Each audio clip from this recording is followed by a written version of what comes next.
नमस्कार सर्वांना। लाडकी बहीण योजनेसंदर्भात अजित पवारांनी काल बीडच्या सभेत एक महत्त्वपूर्ण घोषणा केली आहे। त्यापूर्वी चॅनलवर नवीन असाल तर प्लीज सबस्क्राईब करा। चला तर मग आपण पूर्ण डिटेल्स पाहूया की काय घोषणा केली आहे। राज्य सरकारच्या लाडकी बहीण योजनेचे 3 हप्ते महिलांच्या बँक खात्यात जमा झाले असून आतापर्यंत तब्बल 2 कोटीपेक्षा जास्त महिलांना या योजनेच्या माध्यमातून थेट लाभ झाला आहे। त्यामुळे लाडकी बहीण योजनेच्या लाभार्थी महिला अधिक खुश आहेत। तसेच 1500 रुपये जमा होण्याची वाट पाहतात। राज्य सरकारने ऐन रक्षाबंधन सणाच्या अगोदर महिलांच्या बँक खात्यात लाडकी बहीण योजनेच्या 2 महिन्यांचा एकत्रित हप्ता 3000 रुपये जमा केला होता। त्यानंतर सप्टेंबर महिन्यातील 1500 रुपयाचा हप्ता देखील 29 सप्टेंबरपासून जमा होण्यास सुरुवात झाली आहे। दिवाळीच्या भावीजेलाही महिलांच्या बँक खात्यात पैसे जमा होणार असल्याचे अजित पवारांनी सांगितले आहे।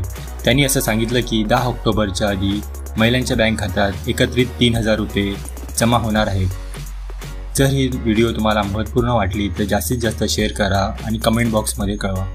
व्हिडिओ आवडलास तर लाईक करा, चॅनलवर नवीन असाल तर प्लीज सबस्क्राईब करा।